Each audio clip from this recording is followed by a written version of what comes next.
চলছে Russia Ukraine শান্তি আলোচনা। তীব্র যুদ্ধের আবহেই তুরস্কের ইস্তানবুলে আলোচনায় কিছু অগ্রগতি, যুদ্ধবন্দী বিনিময়, নিহত 12,000 সেনার দেহ হস্তান্তরে বোঝাপড়া। তবে যুদ্ধবিরতি নিয়ে মোটেও কথা এগোয়নি। বিষয়ে আরো জানবো, আমাদের সঙ্গে সরাসরি নিউজরুম থেকে রয়েছেন আমাদের political editor Ashis Chattopadhyay. Ashis sir, এর আগেও যুদ্ধবিরতি নিয়ে কথা হয়েছিল, কিন্তু সেই কথা কোনোভাবেই এগোয়নি। এবারও যে খুব এগোবে মোটেও মনে হচ্ছে না, কারণ আমরা দেখতে পাচ্ছি যে তীব্র যুদ্ধের আবহেই এই বোঝাপড়ার একটা বৈঠক চলছে। তাহলে এবার কোন দিকে যাচ্ছে গোটা পরিস্থিতি, কি জানা যাচ্ছে? দেখো, যে রবিবার যুদ্ধ যেভাবে নতুন উঁচু পর্যায়ে পৌঁছেছে এবং যেভাবে পশ্চিমী দুনিয়ার অস্ত্রশস্ত্র নিয়ে ইউক্রেন রাশিয়ার গভীর অন্দরে হানা দিয়েছে, ড্রোন হামলা চালিয়েছে, মিসাইল হামলা চালিয়েছে, যাতে রাশিয়ার অনেকগুলি যুদ্ধ বিমান ধ্বংস হয়েছে বলে ইউক্রেন দাবি করছে, যদিও রাশিয়া সেই দাবি মানেনি। এবং ইউক্রেনের এই যে হামলা, সেই হামলাতে যেসব অস্ত্র ব্যবহার করা হয়েছে তা কিছুতেই ইউক্রেনের পক্ষে তৈরি করা সম্ভব নয়। সেই অস্ত্র অবশ্যই পশ্চিমী দুনিয়া, মার্কিন যুক্তরাষ্ট্র, ব্রিটেন, ফ্রান্স, জার্মানি, ইটালির মতো দেশ, তারা ইউক্রেনকে দিয়েছে। সেই অস্ত্রই রাশিয়ার বিরুদ্ধে প্রয়োগ করেছে তারা। এই কথাটা স্পষ্ট হয়ে গেছে। রাশিয়া মনে করছে ইউক্রেনকে সামনে রেখে পশ্চিমী দুনিয়া রাশিয়ার বিরুদ্ধে যে যুদ্ধ করছে, সেই যুদ্ধ ক্রমাগত তীব্রতর পর্যায়ে পৌঁছচ্ছে। রবিবার সকালের দিকে ইউক্রেনের হামলার পরে সন্ধ্যার দিকে রাশিয়া পাল্টা হামলা করে, মিসাইল আক্রমণ করে, ক্রুইজে মিসাইল এবং ব্যালিস্টিক মিসাইল নিয়ে ইউক্রেনের মধ্যে হামলা করে। বলা হচ্ছে যে ইউক্রেনের 7টি বিমান ঘাঁটি ধ্বংস হয়েছে। আমেরিকা ইত্যাদি পশ্চিমী দুনিয়ার দেওয়া যুদ্ধ বিমান ধ্বংস হয়েছে এবং বহু ড্রোন রাশিয়া যেটা পাঠিয়েছিল, বলা হচ্ছে রাশিয়া রবিবার সন্ধ্যায় 472টি ড্রোন একসাথে পাঠিয়েছিল। তার মধ্যে ইউক্রেন দাবি করেছে 385টি ভূপাতিত করা গিয়েছে, আকাশেই জ্বালিয়ে দেওয়া গেছে। বাকি প্রায় 100টি ড্রোন তাদের লক্ষ্যবস্তুতে পৌঁছেছে, এটা ইউক্রেনই মেনে নিচ্ছে। সুতরাং যুদ্ধ একটা নতুন উঁচু পর্যায়ে চলে গেছে।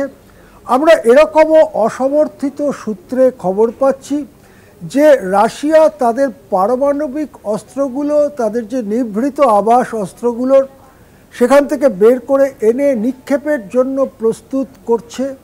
অর্থাৎ প্রয়োজনে পারমাণবিক অস্ত্র ব্যবহারের জায়গাতেও রাশিয়া রয়েছে, যেহেতু রাশিয়া মনে করছে ইউক্রেনকে সামনে রেখে আসল বাজিগর হচ্ছে মার্কিন যুক্তরাষ্ট্র এবং পশ্চিম ইউরোপীয় বড় বড় দেশগুলো। তারা একযোগে রাশিয়াকে আক্রমণ করছে, হামলা করছে। এই পরিস্থিতিতে আগের থেকেই ঠিক করা বৈঠকের ডেটে রাশিয়া যে প্রতিনিধি পাঠিয়েছে, এটাই একটা বড় পাওনা। সেখানে রাশিয়ার প্রতিনিধি দল গিয়েছে এবং আলোচনা শুরু হয়েছে সোমবার থেকে। একটা যুদ্ধবন্দী বিনিময়ের বোঝাপড়া হয়েছে। এছাড়া যেসব সৈন্য বা মানুষ মারা গিয়েছেন যুদ্ধে, যতগুলো মৃতদেহ সংরক্ষণ করা গিয়েছে, সেই রকম 12,000 মৃতদেহ পরস্পরকে বিনিময় করা হবে, এইরকম একটা বোঝাপড়া হয়েছে। কিন্তু সংঘর্ষ বিরতি বা যুদ্ধ বিরতি ইউক্রেনের সঙ্গে আলোচনায় হবে না, এটা পরিষ্কার। পশ্চিমী দুনিয়ার সঙ্গে আলোচনা করতে হবে। মার্কিন যুক্তরাষ্ট্রকে বুঝতে হবে এই যুদ্ধ চালিয়ে যাওয়া ভালো নাকি যুদ্ধ বিরতি করা ভালো। মার্কিন যুক্তরাষ্ট্র কোথাও না কোথাও একটা ইশারা যাচ্ছে যে সে পেছনে থাকতে পারে। তাহলে আমরা দেখেছিলাম যে ট্রাম্প যখন হোয়াইট হাউসে দেখে জেলেনস্কিকে তিনি অপমান করেছিলেন, ধমক দিয়েছিলেন, তাহলে এবং ট্রাম্প বারবার করে মধ্যস্থতাও করতে চেয়েছে। তাহলে এবার ট্রাম্পের কি ভূমিকা থাকতে পারে, আমেরিকার কি অবস্থান থাকতে পারে? দেখো, যে ছবি আমাদের সামনে ছিল যে জেলেনস্কির সাথে ট্রাম্পের ঝগড়া হচ্ছে, সেটা ট্রাম্প এই কথার জন্য ঝগড়া করেননি যে কালকেই যুদ্ধবিরতি করতে হবে।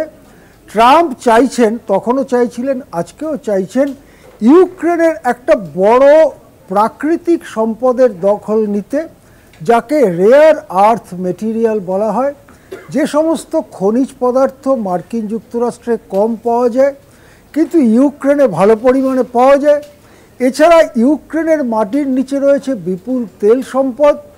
মার্কিন যুক্তরাষ্ট্র এই সম্পদগুলোর দখল নিতে চায়। এছাড়া বিদ্যুৎ কেন্দ্রগুলোকেও পাহারা দেওয়ার নামে মার্কিন যুক্তরাষ্ট্র এগুলোর দখল নিতে চায়। কিন্তু যা যা ট্রাম্প চাইছেন সেটাই মেনে নেওয়া জেলেনস্কির পক্ষে ওই দিন ভীষণই অসুবিধে ছিল। তার নিজের দেশের জনমতের কথাও ভাবতে হচ্ছিল জেলেনস্কিকে। এসব নিয়েই ঝগড়া হয়েছে, সংঘর্ষ বিরতি নিয়ে ঝগড়া হয়নি। এবং মার্কিন যুক্তরাষ্ট্র আজকের ডেটেও বিপুল পরিমাণ যুদ্ধাস্ত্র দিচ্ছে ইউক্রেনকে। সেই সব যুদ্ধাস্ত্রই রাশিয়ার বিরুদ্ধে প্রয়োগ করা হচ্ছে। এমনকি রবিবার ইউক্রেনের যে বিমান ধ্বংস হয়েছে তার মধ্যে রয়েছে F-16 ফাইটার জেট, যেটা মার্কিন যুক্তরাষ্ট্রের। একেবারে ধন্যবাদ, অনেক ধন্যবাদ আশিস। আমাদের সঙ্গে নিউজরুম থেকে ছিলেন আমাদের পলিটিক্যাল এডিটর আশিস চট্টোপাধ্যায়।